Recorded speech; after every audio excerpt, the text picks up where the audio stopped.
everyone, we're back. Make sure your camera's on, please.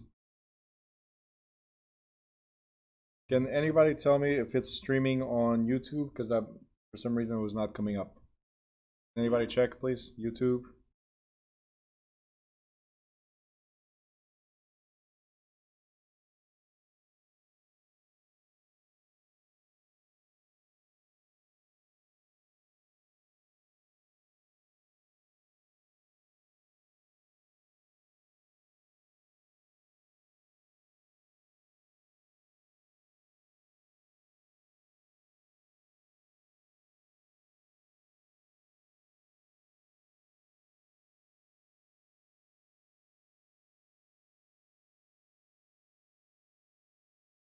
It is on? Okay.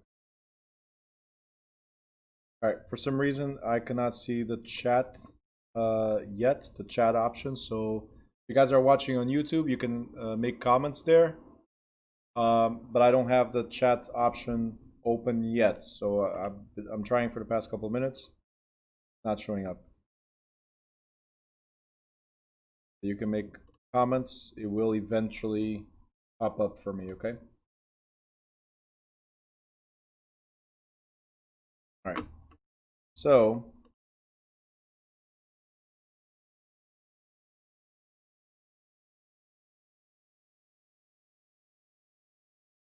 gotta have. When I said make comments, is the people on YouTube. But thank you. Appreciate it. Celine, you want me to repeat broker cooperation? Okay, so I'll repeat that before we get into right here. Francesca, thank you. Francesca just gave me a hi on YouTube, so I appreciate that. All right, so back to this. I was also giving enough time for Daniela to play with the filters and see how it looks. Trying to imitate Mr. Badur and Mr. Gardner as well. Tina? Tina's there yelling at. So Celine, I'll explain. I'm just trying to make sure Tina is paying attention before I have to repeat. I see Vanessa, Meredith. Okay, Brandon, camera on, please. I see Ed, Celine, Joel, Lula, Francesca. Tina still arguing. Celine, Daniela, Brian, Ahmed, and Edith. Great.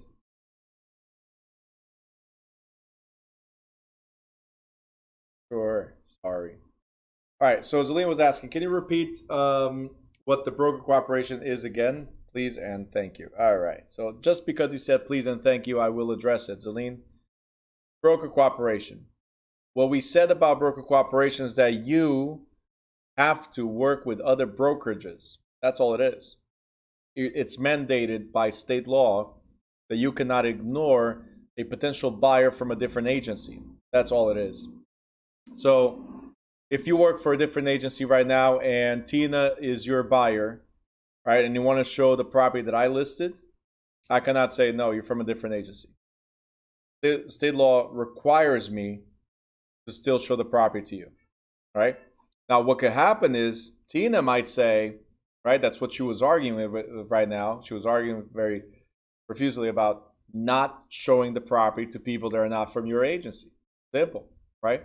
So Tina can say, no, if it's not through you, Celine, I don't want anybody to see my property or vice versa, right? So then she would have to fill out something called waiver of broker cooperation. So you, Celine, representing the seller, will have to sit down with your client and explain, hey, Tina, here's the thing. If you don't want to work with other brokerages, it will affect your ability to sell the property for the highest price or for the shortest period of time. It could affect, right? So it might take longer, you might get less money, right? If you're okay with that, if you understand these conditions, please sign here. It'll go into your file now, Celine, go into your file, and you are protected. That you did not expose the property on the MLS to other people because Tina, the seller, that's what she wanted. Got it? Yes? Okay, great.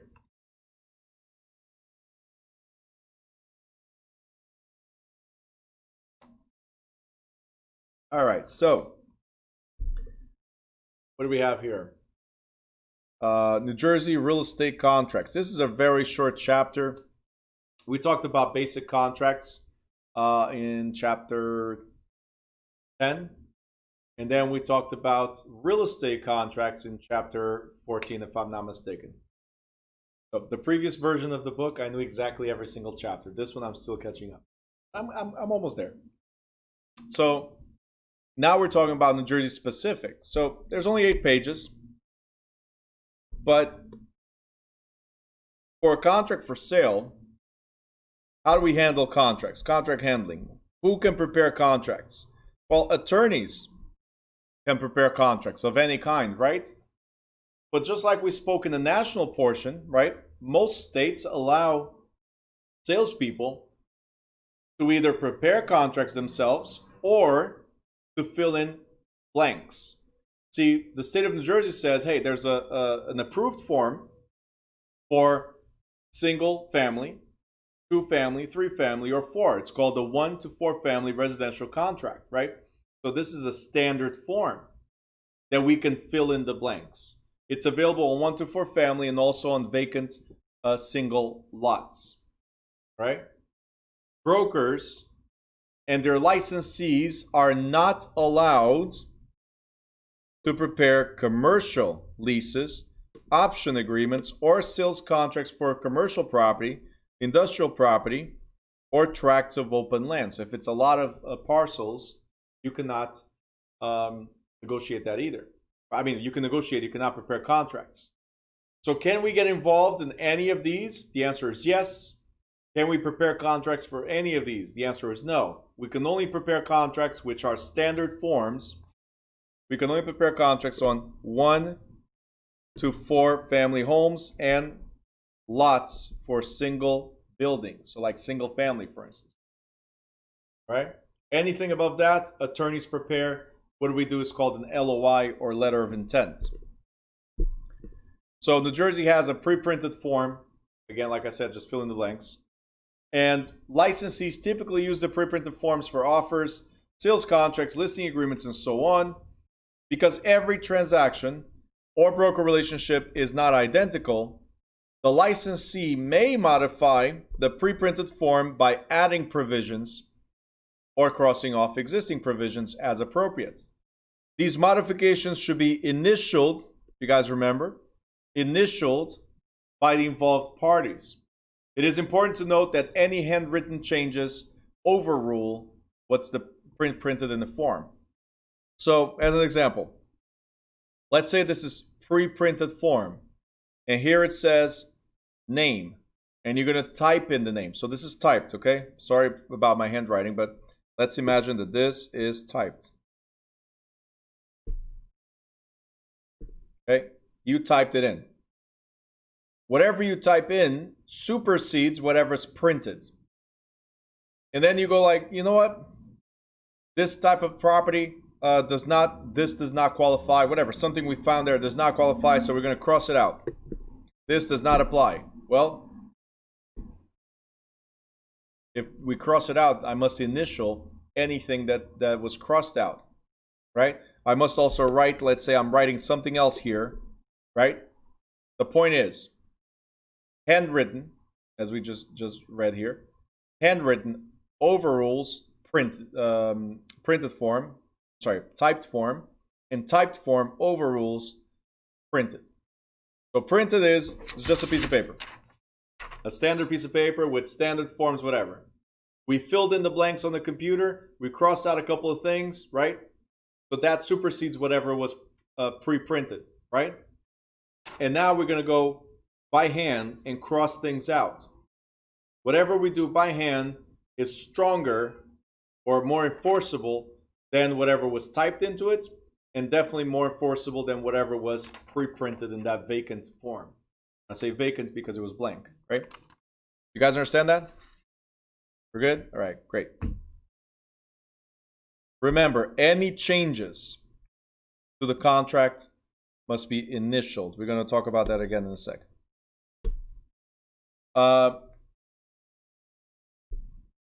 Delivery of copies. Before a listing agreement, sales contract, or lease is signed, the licensee must create multiple originals of the document. So what does this mean? Before you sign, I'm going to make, let's say it's 10 people that are part of the transaction. Before you sign, I'm going to make 10 of these. I'm going to deliver 10 to Joel. I'm going to deliver 10 to Arlene. I'm going to deliver 10 to Francesca, right? And once you're done signing, we rotate. All 10 people must have original signatures in all 10 documents. One copy for each, okay? What we're saying here is that we're not going to sign, 10 people are going to sign this document and we're going to make copies of it. What we're saying is 10 original wet signatures in each document. Okay, so that's what we said here. Multiple originals before it is signed. Before it's signed, we got multiple originals. You guys got it? Retention requirements. What is retention? How long must you keep the documents? Well, New Jersey says that brokers are required to keep copies of unaccepted purchase offers, for 6 months from the date of the offer, right? So, guys, how long must we keep the offers? Let me know in the chat. How long must we keep the offers? YouTubers, answer as well, please.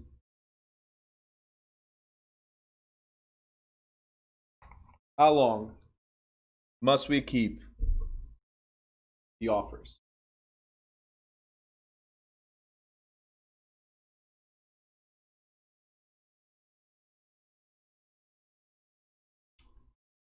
How long must we keep the offers?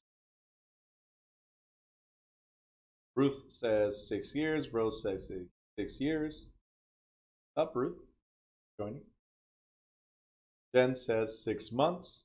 Jen, did you get the turkey already? As I'm waiting for answers.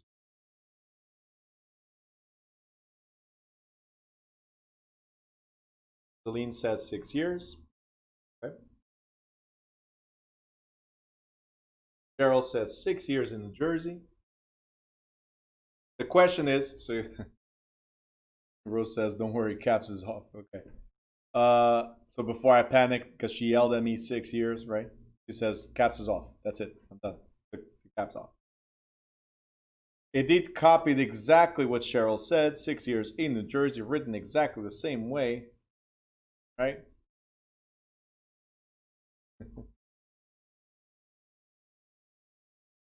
The question was, how long do you have to keep the offers? All right, Jen says yes, she has a turkey. All right, give us the address. We're heading there.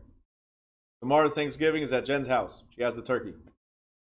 We waited in line for a very long time at the at Costco, right? I think that's where he went. Edith says I didn't copy her. I'm not saying you copied, it's just you wrote exactly the same way as she did. All right, so addressing this real quick. You guys should know that I'm always tricking you, right? When I ask the questions. Right? So, Cheryl, I appreciate that. There you go. Cheryl's from New York, and she's like, hey, in New Jersey, 6 years. So she says, giving props to your state. Guys, my question was a generic question again. How long do you have to keep the offers? See, Mr. Badur was the only one that answered correctly. He didn't say 6 months. He didn't say 6 years. He said 6 months for unaccepted offers.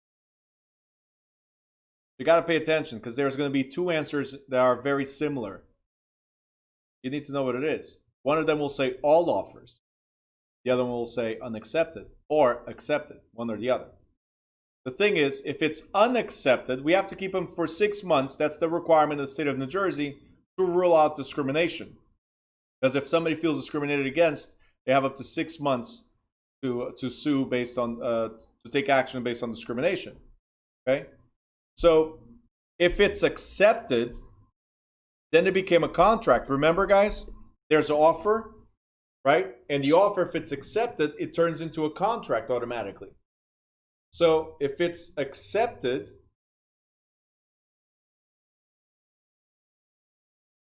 Jen, you just send me a message? Sorry.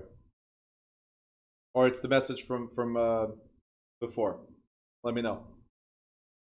So if it's accepted, it becomes a sales contract, right? So if it's a sales contract, guys, just like listing agreements and other financial records like escrow account, then yes, you got to keep them for 6 years because these are called permanent records. Okay? So permanent records must be kept for 6 years. Pay attention to the question in the state exam. You guys remember when we started the session, one of the issues with the link was the equal sign was missing, and that's why the link wasn't going through, right? I'm telling you, it's little details. If you don't pay attention, like I know you guys know the answers, right? But if you don't pay attention, it's guaranteed failure. Okay? It's a matter of, you have up to 4 hours. It's a matter of taking your time, paying attention to what the question is really asking, right? Whether it's in writing or verbal, as I'm doing right here, right? It's paying attention. I asked, let me repeat the question. I asked, and I did it on purpose after you guys read this. I always do it on purpose after I just read something because you fall into it every single time.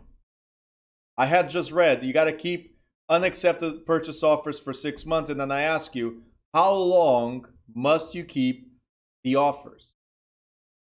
Generic, right? How long must you keep the offers? Is it all offers? No. First of all, verbal offers don't even count. Let's go with that one. Verbal offers don't even count. So that's another potential answer. Written offers must be kept for 6 months if they're an accepted. If they were accepted, written offers became permanent records because they're a contract. If they're a contract, you keep for 6 years because of the statute of limitations. Got it? I promise this was the last time I trick you tonight, okay? Night. All right? Speaking of tricking you guys, has anybody tried the practice exam yet? Raise your hand if you practice. No? Joel, you're shaking. Look, you come in late to class. You asked question, when can you start the exam? Yesterday you asked the question. I thought you were coming late because you started doing the exam. No? Okay, after. Okay, got it.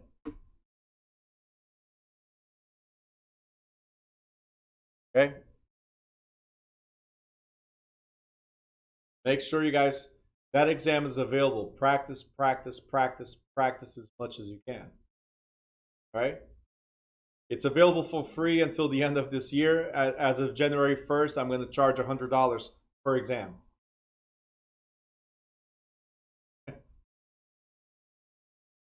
Take it as many times as you can, guys. It's available for you for free. Come on. One of the things that I've noticed though is when people pay for something, they value it more, so they take advantage. So maybe I should really charge. If it's for free, it's just there. Francesca is like, no, please, no, $1 more, please, no. Tina says, I'm scared. You're scared of what? Of figuring out how the exam is? Is that what you're scared?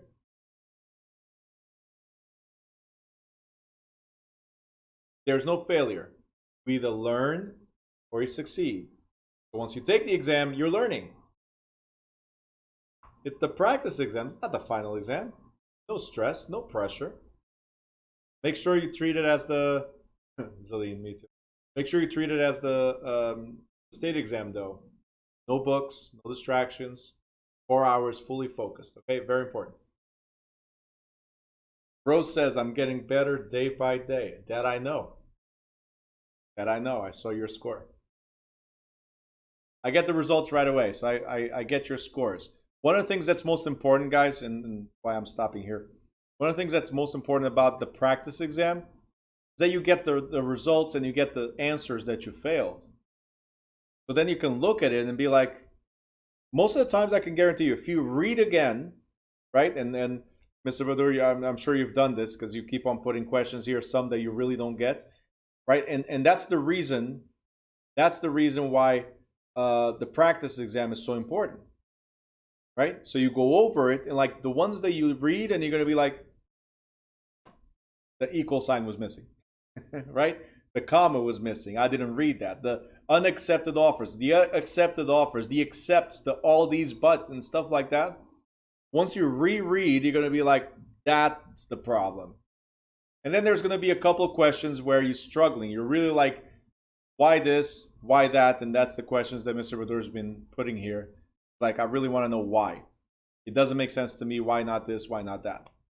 And guys, that's the ultimate resource, is me.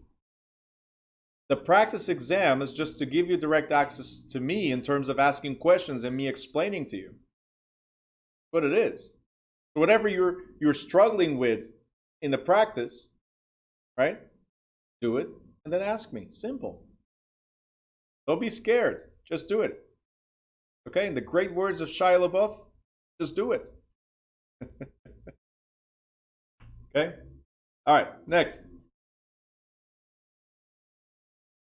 Let's see. Cheryl says practice questions help a lot. There you go. Rose, a bit confused with the discrimination part. Like what? What exactly? What question do you have, Rose? Cheryl says even from another state, the national portion is the same. The state gets your mind thinking like an agent. There you go. So it's helping Cheryl out in New York. That's it, guys. We're going international. We've reached New York. A couple of months ago, I had somebody from Oregon taking this class. They paid to take the class, but it was just to get licensed there, I think.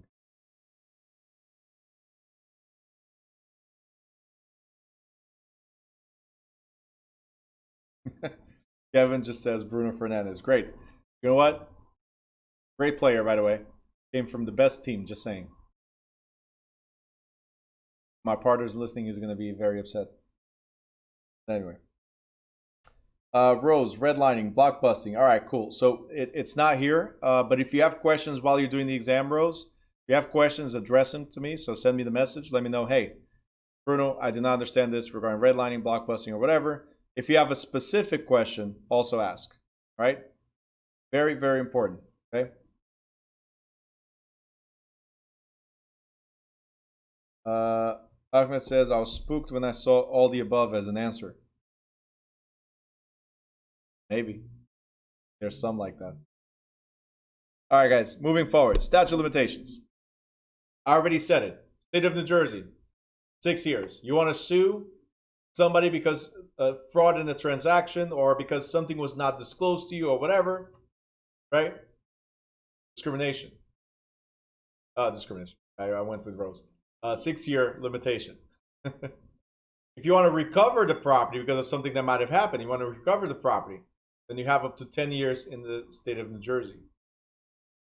Oh, Diane joined us. What's up, Diane? All right, next, dual contracts. Dual contracts means we have 2 contracts. Simple. It's obvious, right? What is not obvious is the fact that it's 2 contracts on the same property with the same seller, same buyer, just different values. Okay? Dual contracts are illegal in New Jersey. Why would somebody have 2 contracts on the same property with the same people? Well, they're trying to get more money, right? So they're trying to get a loan for a higher amount instead of the actual sales price. That is illegal. In the state of New Jersey, whatever the sales price was is a price that you send to the bank. There's no 2 contracts for the same transaction. Okay? So the idea was to get a higher amount on the loan. And again, dual contracts are against the law. Plain language requirements. In the state of New Jersey, guys, it doesn't say here, it will say later, but it doesn't say here. The state of New Jersey, we are not required to have an attorney. In the state of New Jersey, you want to buy a house and represent yourself? Go ahead. For that reason, the contracts, the standard forms, the standard contracts have to be in plain language. What is plain language? Everyday language. Whatever we speak daily. You cannot have anything like Old English, Latin, double negatives, and anything that's uncommon, like French phrases and stuff. Anything that's uncommon in the daily languages cannot be there. Daily communication cannot be there. So it has to be a very simple, clear understanding of the contract. Again, because we don't need, or we are not required to have an attorney. With that being said, you guys think you should have an attorney, even though you could read a contract? No, please get an attorney. I don't like throwing money away at all. I'm the first person to say that.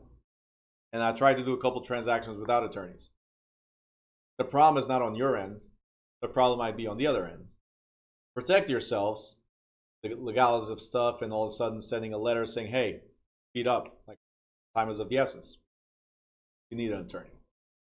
Make sure if you do get an attorney, make sure that attorney is a real estate attorney and not a litigation attorney or a family law attorney, or, you know, because those are used to pushing things, delaying things, right? I'm sorry, delaying things instead of speeding up and getting things done. Whatever attorney you use, make sure all they do is real estate. This way it's done right and fast.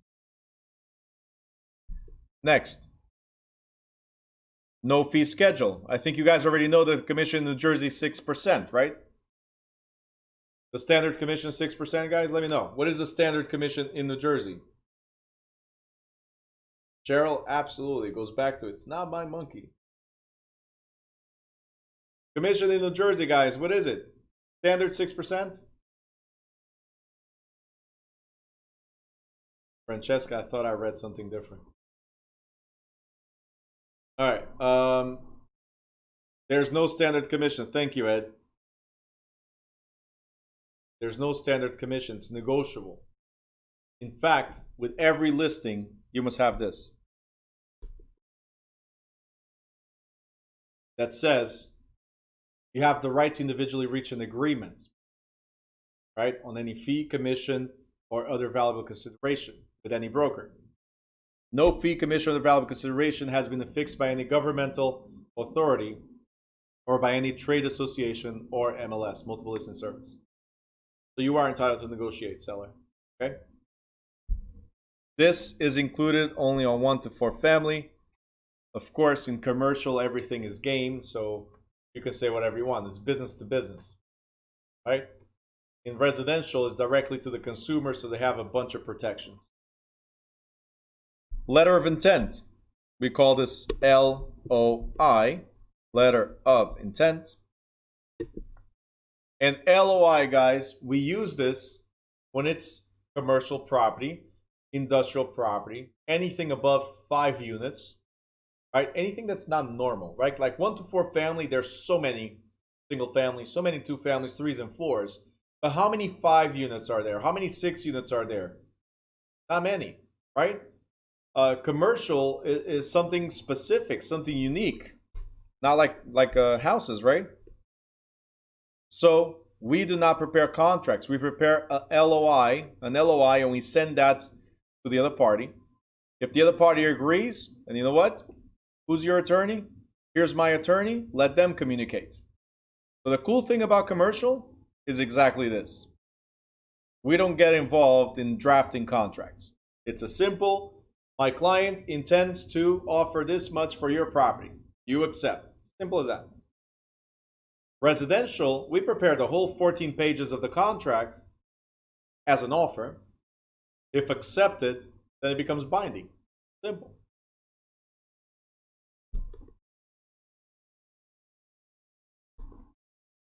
All right, this you guys know. Statute of frauds. Okay, we are on page 446, statute of frauds.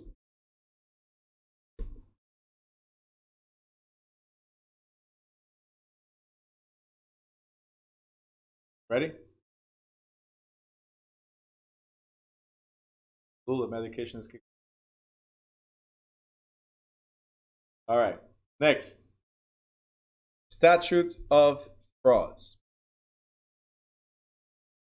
I don't know if you guys remember in the national portion of it, but in the national portion of this course, it said that contracts could be verbal, right, oral, or written, correct? Right. But certain contracts must be in writing. We said that. Certain contracts must be in writing. Do you guys remember what contracts must be in writing? Anybody? What contracts must be in writing? Without reading, please. Without reading. What contracts must be in writing? Please, Lula. Tina says all of them. I just said that contracts can be verbal. You can have an oral contract, right? You have a written contract. So you think all of them must be in writing? Do all contracts have to be in writing? No. I know you don't like those, the verbal contracts, right? But Ed says yes, all in writing. No.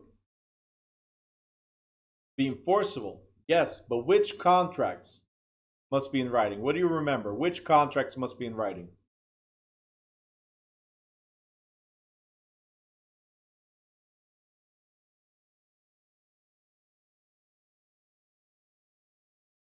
Lula says all sales contracts. Yes. Ahmed says broker to agent. Here we go with the keep it short. That's the KISS strategy. Keep it simply stupid. That's simple. Boom. You understood. Bruno, you got it. Daniela says oral contracts. Oral contracts must be in writing, Daniela. Oral must be in writing.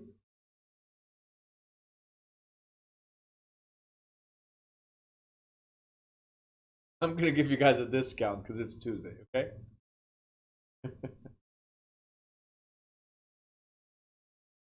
Ruth says CIS. The CIS could be verbal, but then you have to put it in writing, so yes. But that's not a contract, that's a disclosure. Not a contract, it's a disclosure. So we're talking about contracts. Daniela, I thought you were writing something else. I thought you were going to explain to me how oral or verbal agreements have to be in writing. I can't forget it. I'm going to pick on you now. All right.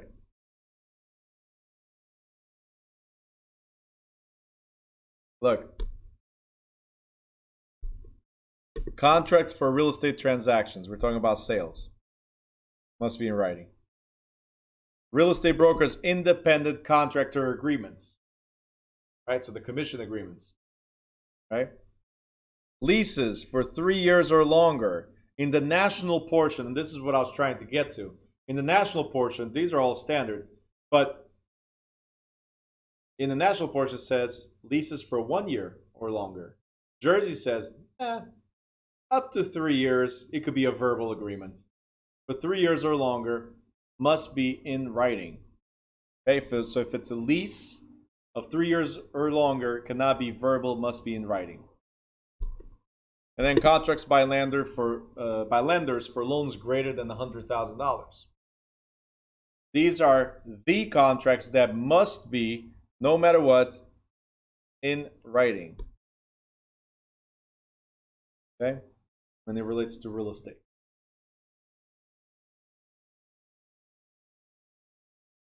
See, I gave enough time for Ruth to correct herself. She goes like, wait, CIS is agreement, right? So here's two things about that.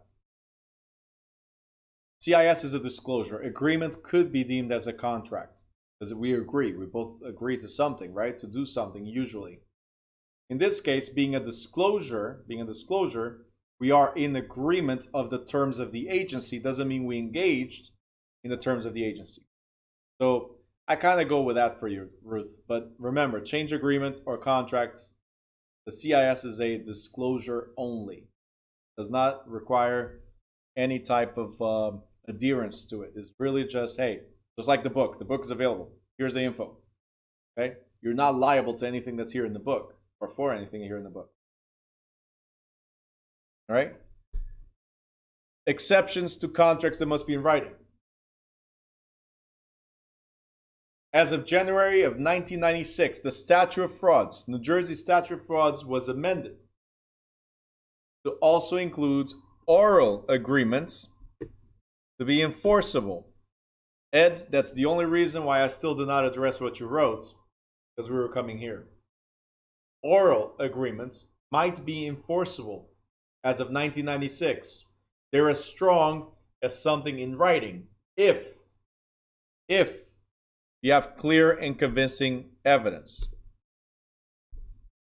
So if you can show they have clear and convincing evidence, like witnesses or other things that are in writing that show actions or intentions to do something, then oral agreements are valid even though not in writing. Oral agreements are enforceable even though not in writing. Okay? So you were correct, Ed. You were correct. To be enforceable, you want to put it in writing. But I just held on to that one because I wanted to address this. Again, as of 1996, Statute of Frauds says oral arguments can be enforceable as long as you got clear and convincing evidence. Now, if a realtor is involved, a salesperson or broker salesperson or broker is involved, then all our agreements must be in writing in order to be enforceable. In fact, we cannot have a verbal agreement. If we do, we have X amount of days, depending if it's a listing, contract, whatever. We have X amount of days to put in writing. Okay? So, your authorization to help somebody sell or lease property must still be in writing, regardless of who you represent. If it's seller to buyer directly, it could be oral as long as they have clear and convincing evidence. Got it? Thumbs up. Yellow froze. Still thinking about the oral and writing. Ooh, I'm so going to pick on you forever. It's okay. It's like the north-south people. Okay. We had in the morning, under legal description, some people were north-south instead of southwest or northeast or something like that.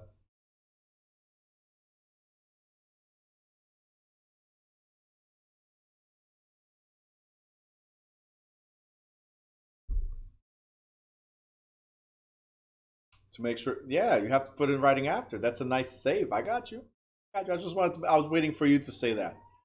That's why I was picking on you. For you to say, hey, yeah, it's oral, but you have to put it in writing after. Got it. Perfect. That's it. Sold.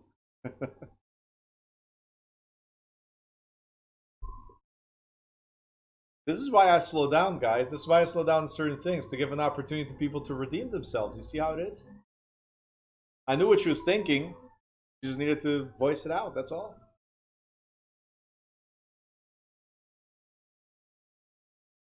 Hold on, I got ambulances.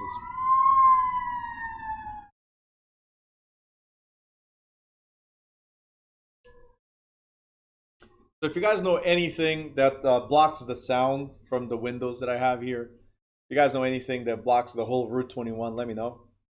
Because I hate having to stop every 5 minutes, be quiet, and just hopefully they'll pass through, right? Or pass by, I'm sorry. All right, next. Contract must be in writing between competent parties to include the following. So every contract for the sale or rental of real estate must be in writing and includes the description of the property, the sale or purchase price, the seller's agreement to sell, and the buyer's agreement to buy. The type of deeds, if you guys remember, there's different deeds. There's the warranty deeds. There's the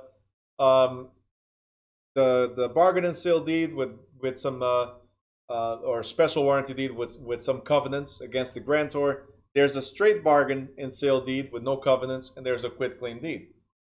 So it has to say what type of deed and the grantor's agreement to convey.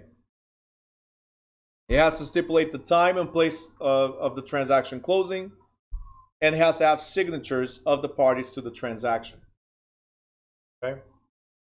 If it's a verbal agreement, we don't have signatures. So make sure you guys remember that. If you see the question in the state exam that talks about oral agreement or contract, signatures is now one of the requirements. Okay? Also, under contract law, if they're asking, hold on, another one.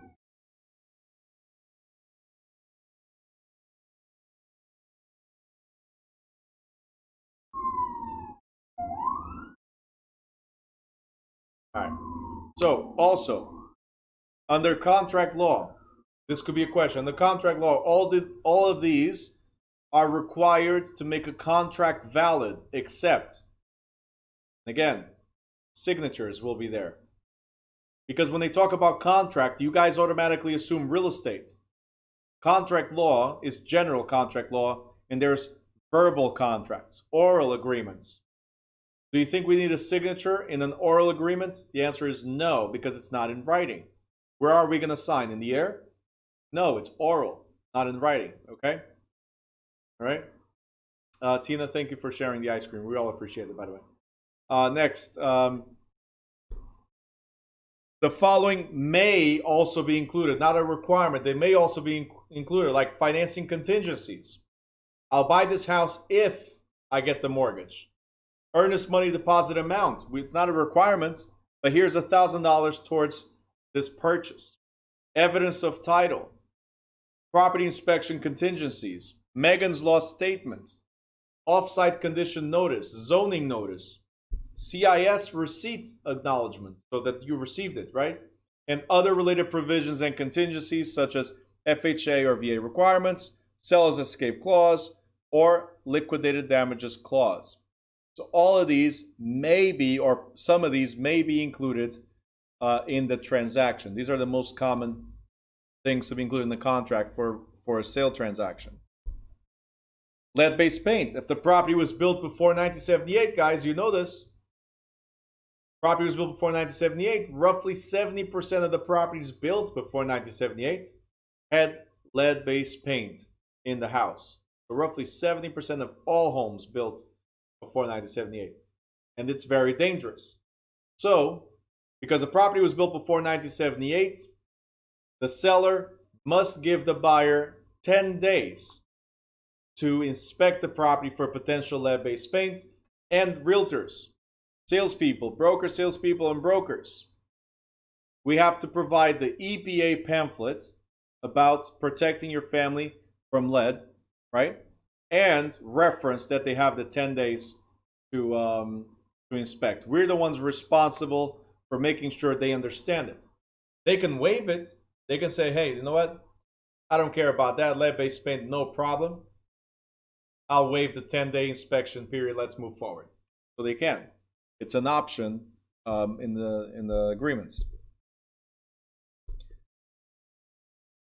Notice to buyer and seller. This is the cover page of every contract. Cover page of every contract.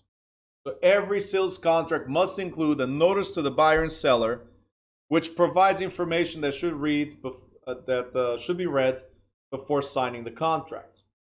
So Ruth, you wrote CIS, right? Before you wrote CIS. Here's the cool thing about what you said. Even though it's not a contract, in the beginning it's a disclosure, the CIS information is now going to be placed here. See, when we gave the CIS, we said, hey, Ruth, I intend to represent you as a transaction broker, or as a seller's agent, or as a buyer's agent, or whatever. I intend to. The notice to buyer and seller says, I now represent you. So now it becomes a contract and agency agreement. Are you guys understanding? So the CIS was simply a disclosure. The notice to buyer and seller, bless you, the notice to buyer and seller is now implementing that disclosure and saying, we are now under contract, that I represent you this way. All right. So notice to the buyer and the seller. Pertinent information included is the broker's relationship with the parties listed. So now this is what I'm doing. Cheryl's asking, the buyer pays for lead inspection. In the majority of the states, the buyer is responsible for all the inspections. Yes. Except for city inspections like CO, certificate of occupancy. That's city. That's the seller. Okay. So inspections usually are on the buyer's end. Yes. A binding contract statement. So every contract for the sale must include this right at the beginning, and the leases as well. Right at the beginning of the contract says, this is a legally binding contract that will become final within 3 business days. Within 3 business days. So what we're saying is, that's the cooling off period. Until the 3 business days go by, what can you do? You can walk away. Say, hey, I want to buy your house, right? So here's a contract, buy your house. And then a day later, like, you know what? Nah, I don't want to buy your house. I want to buy Edith's house. So I cancel my contract with you and I go to Edith's property. I say, hey, here's an offer. I want to buy your house. See, within the 3 business days, guys, I don't have to give any reason. I can just walk away. It says right here, it will become binding. Become binding after the 3 business days. So within the 3 business days, guys, you have the opportunity. It says I'm selling. If you need a realtor, let me know. So within 3 business days, you have the right to do what's called an attorney review. Within 3 business days, you bring to an attorney that will study the contract.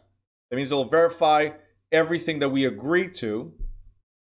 They start counting the time. This is very, very important. This is a question, guaranteed question. They start counting the time from the date of delivery of the signed contract to the buyer and seller, or landlord and tenant respectively. This is a guaranteed question. Now, I want to see if you guys understand. We initiate things by putting an offer, correct? So, Ed, I said I put an offer on your property, right? And you have 3 business days to, if you accept the offer, does it mean that we're under attorney review? If you accepted the offer? No, why not, Ed? Why not? Guys, tell me, why? Yeah, this is for tenants as well, yes. So why are we not under attorney review yet? Ed accepted the offer, my offer. I offered, he accepted. Are we not in attorney review? Ed's like, should I answer? Should I not answer? Tricking me? Is not? Why are we not, or are we in attorney review? When does it start? I put an offer on Ed's property. Come on, guys. Let me know.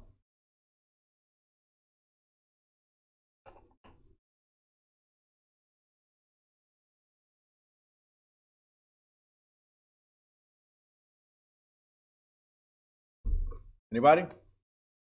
Are we under attorney review? Yes or no? It says after 3 days.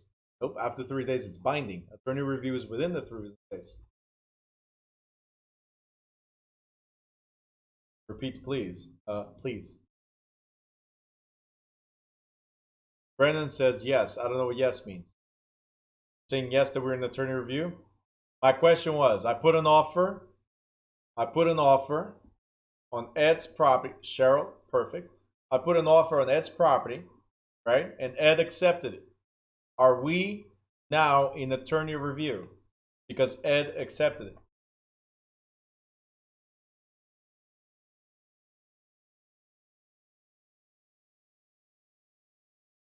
Joel says no, it's already accepted.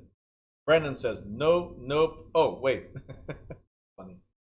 Lula says no, after the sales contract is signed. Okay. No, not until it's delivered to the attorney. Attorney? We're not even required to have an attorney. Tina says no. Ahmed says no because it's not yet binding. Brandon says, yeah, decide yourself, man. Say yes, you say no, nope, oh, wait, yes. If you go to the school or state exam with that confidence, man, it's going to be tough. All right? Ed was the first one to say no, but he still has not answered. Still did not write anything. So confident, and I was able to trick his mind to like, wait a minute. Bruno's tricking me again. Are we under attorney review? The answer is no. Ed accepting it means nothing until, no, it's not about being binding. Okay? It's not valid until the signed contract is given back to me. See, the signature goes with the offer. My signature, the buyer. Ed's signature needs to come back with that offer. And now it becomes a contract.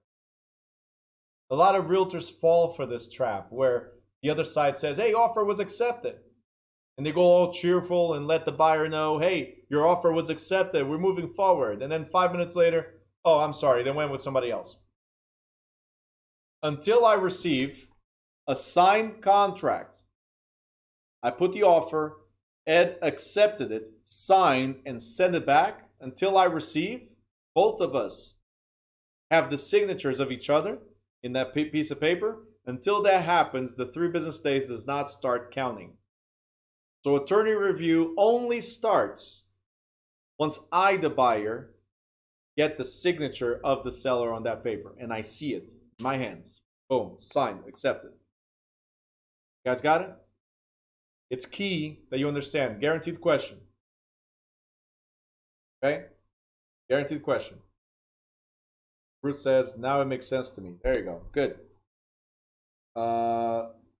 Rose is already in the final walkthrough. Like, final walkthrough is at closing, Rose. That's right before the closing. We're still at the beginning, at offer. Okay, I put an offer today. Ed accepts tomorrow. I receive it the next day. 3 business days start counting from here on. 3 business days to review with an attorney. Why do we review with an attorney if we want? So they can issue a notice of disapproval.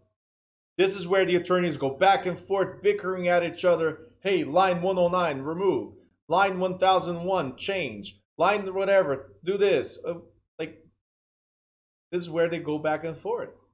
But it needs to begin. They don't have 3 business days to complete. They have 3 business days to begin a disapproval or to approve and move forward. That's it. You guys got it? Thumbs up. Great. Perfect. Awesome. All right. Property condition disclosure statement. This is the seller's property condition disclosure statement. This is where the seller says, this is what I know about the property. Okay, this is what I know about the property. New Jersey imposes the rule of implied warranty of habitability. So when you sell the property, even though it's as is, right? Sometimes you're saying these are the conditions and you're stating it. These are the conditions. Simple as that. So the seller could be held liable for any misrepresentation. Again, not your monkey, so make sure they fill it out.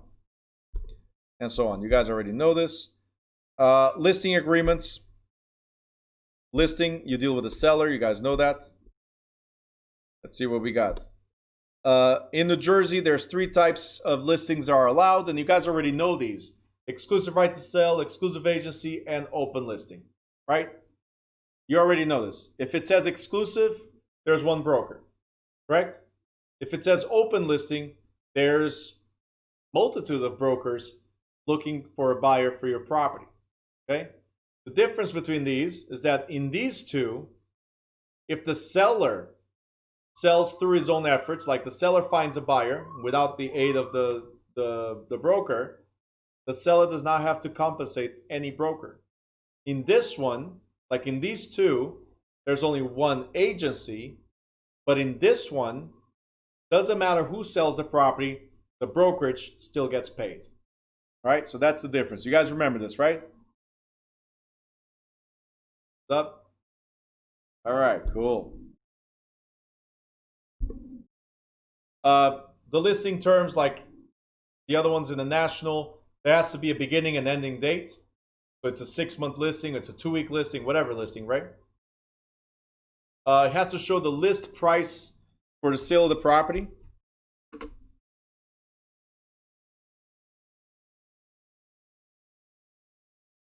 Okay. The terms of the broker's compensation, how much you're going to get paid. Authorization to cooperate with other brokers and sub-agents, so on, and what they're going to be compensated for. The complete name of the MLS where it's going to be listed, right? If it's different MLSs, then it's different listings. They have to sign several. And other provisions like putting a sign or any other thing that we might do, okay? There has to be an end date. Like I said, it's a 6-month listing, then it ends on April whatever, right? April 24th. It ends, as an example, okay? You guys already know that it's negotiable. And right here, acknowledgement of receipt. So every listing agreement in New Jersey must include acknowledgement of the seller's receipt of what? That they received the CIS, that they understood the brokers and the seller's relationship, and they received a copy of the Attorney General Memorandum of Law Against Discrimination. Got it? Guys, I still highly recommend the link I showed before. Get a copy of the CIS. Very, very important. Start studying. You're going to need it for the exam, and you're going to need it in real life. So you understand the brokers and sellers business relationship. You understand the brokers and buyers business relationship. So you understand what it is to represent both or what it is to represent neither. All right, very important. Okay, you have here some standard forms if you want to see the copies of them. These are all clickable. So you can get to links directly. And then the final one, and guys, we are done. Net listings, you guys know this is illegal in most of the states. Illegal in most of the states. What is net listing? Is the seller tells us they need $200,000, and you go like, hey, seller, I think I can get the 200, but anything above that is going to be my commission. Is that okay? Right? If the property sells for $400,000 and the seller only wanted 200, that means you're going to get roughly $200,000 commission. Do you think that's the best for the client? Or were you thinking about yourself only, the best for you? You guys understand? So net listing in New Jersey is illegal because it lends itself to fraud. You're not acting in the seller's best interest. So, illegal in New Jersey and most states. Questions?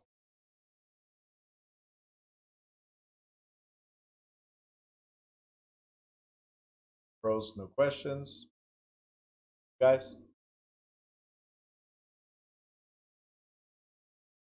As you guys can tell, by the way, most of the stuff is, again, it's just a review. Just like little tiny details are state specific, like the 3 years for release instead of 1 year, right?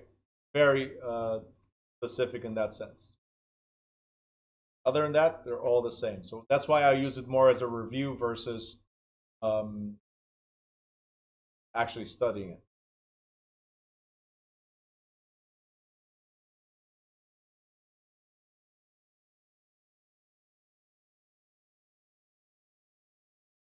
Questions, YouTubers, come on. Rose says no questions.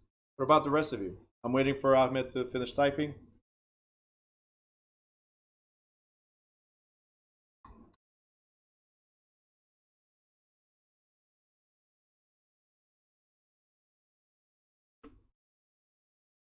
Cheryl, no questions. Great. So either I did a good job or they have questions, is one of them.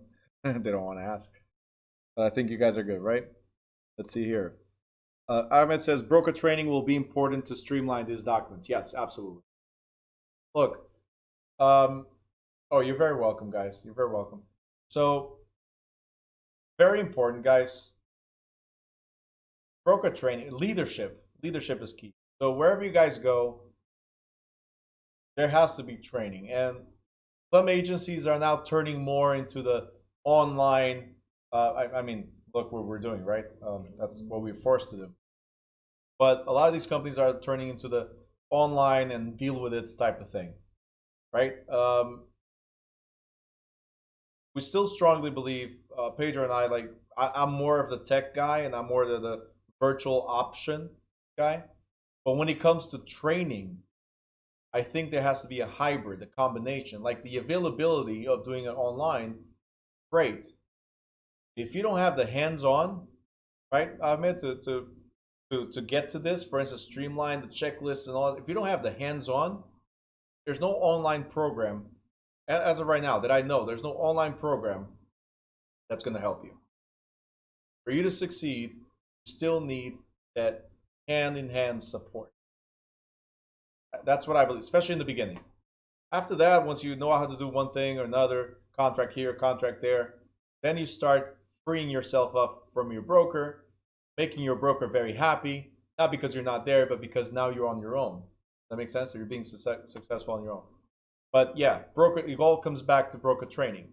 Because this book right here, this course right here, only matters for you to pass. Okay? You're going to learn all these things again somehow, not in detail, right? Because you don't deal with mortgages in detail. The mortgage company does. Appraisals, you don't do it. The appraiser does, right? But there are a few things you're going to learn more, like how to prepare contracts. We don't talk about this here. That's going to be real life application. So at the end of the day, your question, everything boils down to this: broker training. And I would attend as many trainings as you can. Very, very important. All right, guys? Any other questions? No?